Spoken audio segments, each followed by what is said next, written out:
전부 전송 완료. 차정원 휴대폰에 그 알림이 뜨는 순간 진태석 얼굴에서 피가 싹 가셨는데요. 전부를 받는 날이 왜 축하가 아니라 사형 선고인지 그때는 아무도 몰랐습니다. 차정원은 그 알림을 보자마자 손을 살짝 떨었는데요. 떨림이 무서워서가 아니라 드디어 끝이 시작되는 감각이 몸에 너무 선명하게 남아서 그랬습니다. 정원이한테 전부는 돈이 아니라 사람의 목숨줄이었고 그 목숨줄의 중심에는 늘 진태석이 있었거든요. 건양그룹 명예회장 진태석, 조작과 공포로 25년을 쌓아 올린 남자, 그리고 차정원이 가장 증오하면서도 가장 피하고 싶은 이름이었는데요. 피하고 싶은 이유는 단 하나, 피가 섞였을지도 모른다는 의혹이 늘 목을 조여왔기 때문이었습니다. 정원은 잠깐 숨을 고르고 주하늘을 바라봤는데요. 하늘은 투자사 대표답게 표정이 흔들리지 않으려 애쓰면서도 눈동자만큼은 이제 무슨 일이 터질 거냐고 묻고 있었습니다. 주하늘은 정원에게 연인이자 동맹이었고 동시에 정원이 끝까지 인간으로 남아있게 붙잡아주는 마지막 안전줄이기도 했습니다. 정원은 하늘의 손을 잠깐 잡았다가 다시 놓아버렸는데요. 잡고 있으면 약해질 것 같아서요. 정원아, 너 지금 해낸 거야? 주하늘이 조심스럽게 묻자 차정원은 고개를 끄덕이면서도 눈을 피했더라고요. 해낸 게 아니고요. 이제부터 시작이에요. 이 시작은 며칠 전부터 이미 예고돼 있었는데요. 정원은 아버지가 관리하는 비자금 거래 명단이라는 말을 듣는 순간부터 그게 단순한 장부가 아니라는 걸 알아챘습니다.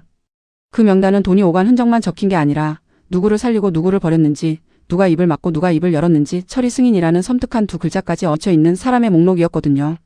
홍 셰프가 처음 그 얘기를 꺼냈을 때도 그랬습니다. 정보 통로로 살아온 홍 셰프는 웃으며 말했는데요. 정원 씨, 이건 통장 비밀번호가 아니라요.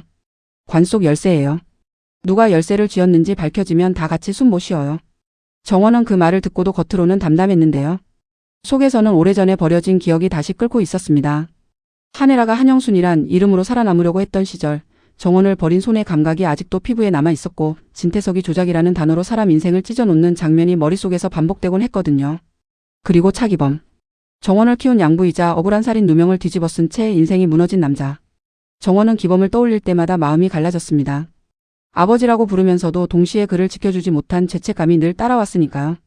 정원은 명단을 협상으로 받는 게 아니라 스스로 걸어 나오게 만들 계획을 세웠는데요. 핵심은 단 하나였습니다. 진태석이 자기 입으로 조작을 인정하는 순간 그가 믿어온 모든 안전장치가 역으로 열리게 만드는 것. 진태석이 평생 써먹은 방식 그대로 당사자 진술로 끝장을 내는 거였죠. 그걸 가능하게 해준 건 진세미였습니다. 진태석과 한혜라의 딸 진세미는 늘 가족의 악몽에서 도망치고 싶어 했는데요. 어느 날 밤 정원에게 떨리는 목소리로 말하더라고요. 언니, 아빠가 숨긴 건 돈이 아니에요. 이름이 너무 많아요. 그리고 그 이름 옆에 날짜가 있어요. 없어진 날짜요. 정원은 그 순간 진세미가 완전히 무너질까봐 일부러 따뜻하게 웃어줬는데요. 본인은 웃고 싶어서가 아니라 세미까지 망가지면 정원이 남은 길이 더 잔인해질까봐 그랬습니다.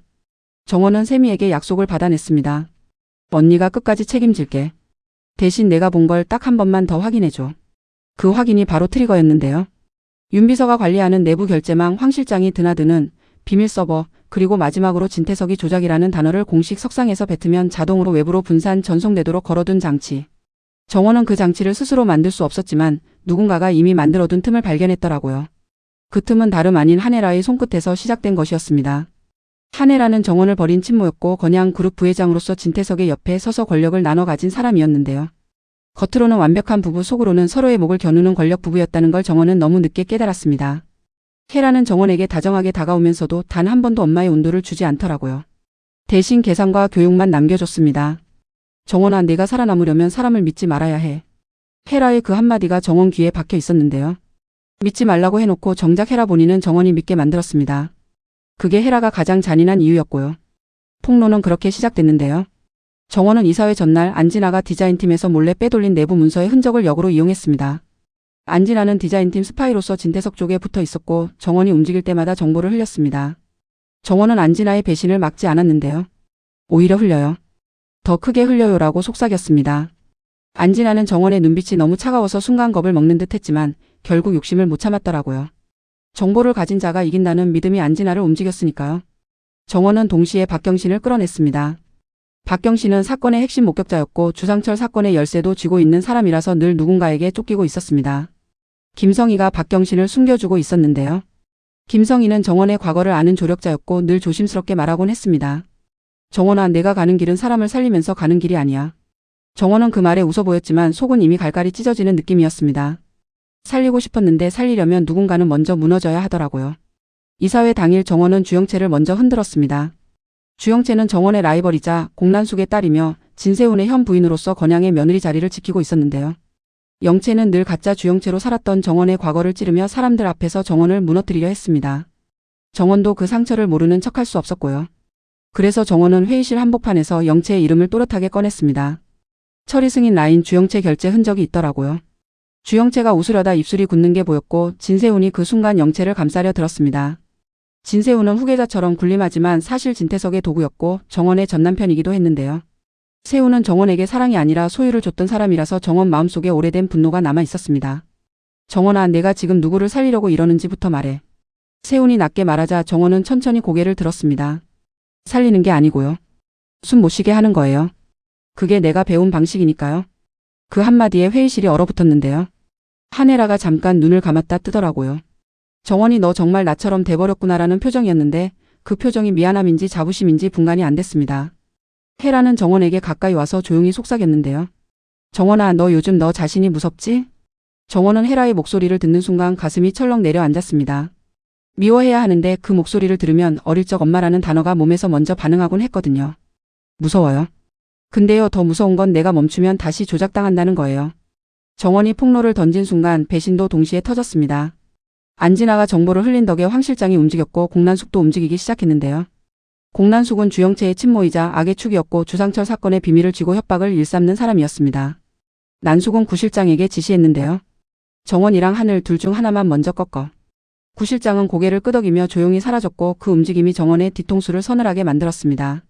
주하늘은 그때부터 노민구를 의심하기 시작했는데요.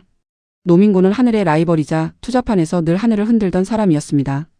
하늘에 붙인 죽은 배우를 추적하는 과정에서 노민구 이름이 자꾸 튀어나왔고요. 하늘은 조미양에게 말했습니다. 미양아, 노민구가 태석 라인에 붙어 있으면 이 싸움은 돈이 아니라 사람 싸움이야. 조미양은 짧게 숨을 들이켰고 대표님, 정원 씨는요? 라고 되물었습니다. 하늘은 대답을 늦추더라고요. 정원을 믿고 싶었지만 정원이 점점 당신처럼 변해간다는 말이 머릿속에 박혀 있었으니까요. 그 당신이 누구냐고요?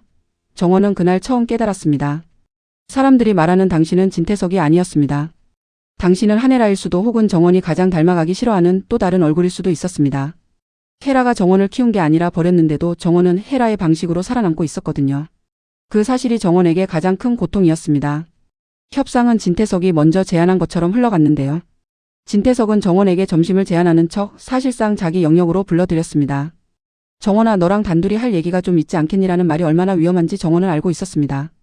그 말 뒤에는 늘 황 실장이 있었고 서류를 태우는 윤비서가 있었고 밤에 사라지는 사람들이 있었으니까요. 정원은 그 자리에서 진태석과 마주 앉았는데요. 태석은 다정한 표정을 만들어냈습니다. 차정원, 내가 원하는 건 뭔가? 차기범 누명? 진세훈 자리? 주영채? 다 줄 수 있어. 정원은 그 다 줄 수 있어라는 말이 얼마나 공허한지 알고 있었습니다. 태석이 주는 건 선물이 아니라 족쇄였고 받아들이는 순간 다시 조작의 세계로 끌려 들어가게 되니까요. 정원은 차갑게 웃었습니다. 전부요. 비자금 거래 명단 전부, 그리고 당신 입으로 조작이라고 말해요. 진태석 눈빛이 잠깐 흔들렸습니다. 태석은 강했지만 자기 목숨줄이 어디에 있는지는 누구보다 잘 아는 사람이었거든요. 전부는 아니겠지. 내 목숨줄을 단박에 통째로 내줄 수 있나? 태석이 이렇게 말하자 정원은 고개를 끄덕이며 부드럽게 대답했습니다. 맞아요. 통째로 못 주죠. 그래서요, 내가 대신 열어드릴게요. 당신 입으로요. 그 순간 황 실장이 문틈에서 그림자처럼 보였는데요. 황 실장은 태석의 해결사였고 정원을 보는 눈빛이 정리에 가까웠습니다. 정원은 그 눈빛을 모르는 척할 수 없었습니다. 정원은 일부러 황 실장 쪽을 바라보며 말했는데요. 황 실장님, 그 명단에요. 황 실장님 이름도 있던데요. 황 실장의 얼굴이 아주 잠깐 굳는 게 보였고 그 0.5초가 정원에게는 확신이었습니다. 명단은 돈이 아니라 사람의 약점이라는 사실이요. 배신의 칼은 또 다른 곳에서 날아왔습니다. 한혜라가 정원의 뒷목을 잡았는데요. 혜라는 정원을 보호하려는 척하면서 정원에게서 명단 일부를 빼앗아 태석에게 넘겼습니다. 정원은 그 소식을 듣는 순간 어릴 적 버려졌던 기억이 그대로 되살아나는 느낌을 받았더라고요. 숨이 막히고 기가 울리고 손끝이 차가워졌습니다. 정원은 혜라에게 전화를 걸었습니다. 엄마, 이번에도 나 버린 거예요? 한혜라는 잠깐 숨을 고른 뒤 아주 낮게 말했습니다. 버린 게 아니야. 너한테 전부를 받게 해주려는 거야. 태석이 전부를 내주게 만들려면 태석이 내가 가진 걸 이미 알고 있다고 믿어야 하거든. 정원은 그 말을 듣고 더 아팠습니다. 혜라가 정원을 사랑해서가 아니라 정원을 도구로 정확하게 쓰고 있다는 게 느껴졌으니까요. 정원은 입술을 깨물고 웃어 보였습니다. 그러면요, 엄마는 나를 살린 거예요? 아니면 나를 더 나처럼 만들었어요? 헤라는 대답을 피하더라고요. 대답이 없다는 건 헤라 스스로도 정답을 모른다는 뜻이었습니다. 이제 파멸이 가까워졌는데요. 정원은 마지막 심리적 클라이맥스를 넘겨야 했습니다. 전부를 받는 순간 진태석이 끝난다는 것. 그런데 진태석이 끝나면 정원이 살고 싶었던 이유들이 전부 흔들릴 수도 있었습니다. 태석이 침부라면 어떡하죠? 태석이 죽으면 복수가 통쾌할까요? 아니면 평생 지워지지 않는 죄책감이 남을까요? 정원은 그 질문을 스스로에게 수십 번 던졌는데요. 답은 하나로 정리되더라고요. 진실이 먼저라는 것. 정원은 박경신을 이사회장으로 데려오기로 결정했습니다. 박경신이 입을 열면 주상철 사건과 차기범 사건이 한 줄로 이어지게 되니까요. 그런데 박경신이 겁을 먹고 도망치려 하자 정원은 아주 조용히 말했는데요. 박경신 씨, 지금 도망가면요. 다음은 당신 가족이에요. 난 그런 꼴 못 봐요. 박경신은 눈물을 흘리며 고개를 끄덕였습니다. 그 눈물은 정의의 눈물이 아니라 생존의 눈물이었고 정원은 그게 더 현실적이라서 더 마음이 아팠습니다. 드디어 이사회가 시작됐고 진태석은 마이크 앞에 섰습니다. 한혜라는 그 옆에서 미소를 걸었고 진세우는 후계자처럼 서 있었고 주영채는 며느리의 자리를 지키며 속으로 이를 갈았고 공난숙은 멀리서 구 실장과 함께 그림자처럼 지켜보고 있었고 황 실장은 문 뒤에서 숨을 죽이고 있었고 윤비서는 손에 쥔 서류가 젖을 만큼 땀을 흘리고 있었습니다. 차정원은 그 모든 시선을 견디면서도 주하늘이 뒤에서 보내는 괜찮냐는 눈빛을 애써 외면했는데요. 흔들리면 끝이니까요. 진태석은 준비된 문장을 읽기 시작했습니다. 이번 보고에는 조작 그 단어가 입 밖으로 떨어지는 순간 정원 휴대폰이 울렸습니다. 그리고 바로 그 알림이 떴던 거고요. 전부 전송 완료. 순간 진태석 얼굴에서 피가 빠지더라고요. 태석은 처음으로 자기 말이 자기 목을 조른다는 걸 깨달은 겁니다. 한혜라는 눈을 크게 뜨지 않았는데요. 오히려 아주 짧게 미소를 지었습니다. 그 미소는 성공이었고 동시에 딸을 괴물로 만든 죄책감을 감춘 가면이었습니다. 정원은 그 미소를 보는 순간 속이 뒤집혔습니다. 엄마는 결국 나를 이용했구나라는 생각과 그래도 이 길 아니면 안 됐잖아라는 절박함이 동시에 올라왔거든요. 바로 그때 박경신이 입을 열었습니다. 주상철 사건, 차기범 사건 다 위에서 시킨 거였어요. 진태석이요. 회의장이 술렁였고 진세훈이 박경신을 막으려 했지만 이미 늦었습니다. 주영채는 얼굴이 하얘졌고 공난숙은 눈빛이 번뜩였습니다. 난숙은 속으로 계산했을 겁니다. 주상철이 나오면 내 목도 나오겠네라고요.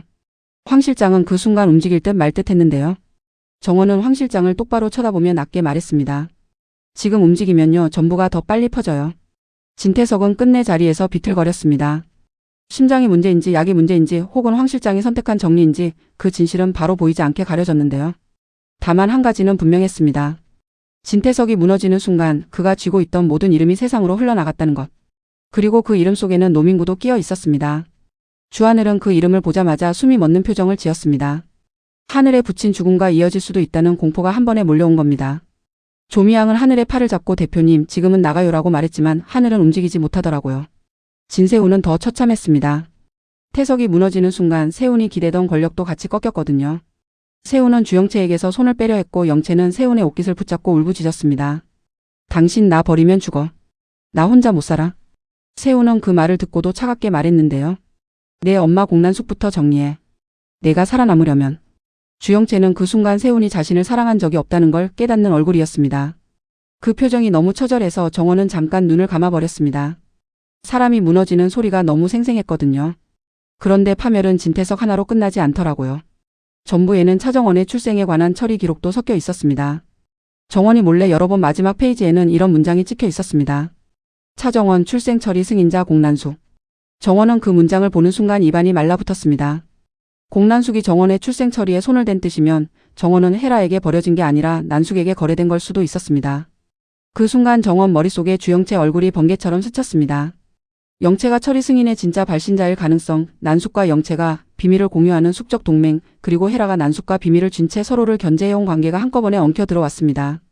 정원은 숨을 크게 들이켰는데요. 전부가 진실을 주는 게 아니라 더 큰 지옥의 문을 여는 느낌이었습니다. 정원은 차기범에게 먼저 연락했습니다.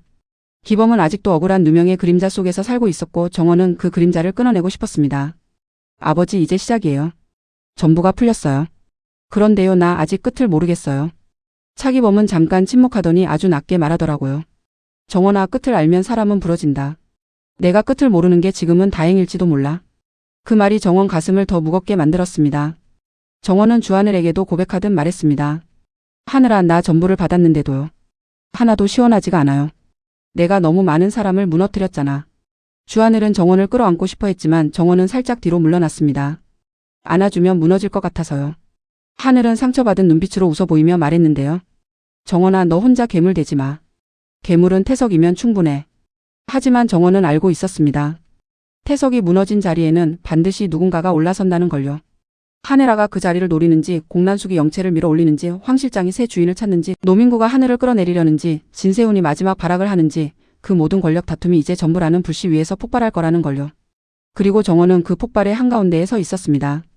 정원은 마지막으로 한혜라를 찾아갔는데요. 혜라는 진태석이 쓰러진 이후에도 우아하게 서 있었습니다. 혜라는 정원을 보자마자 조용히 말했습니다. 정원아, 이제 네가 선택해야 해. 너는 나처럼 권력을 잡을래? 아니면 너답게 무너질래? 정원은 혜라의 말을 듣고 웃음이 나올 뻔했습니다.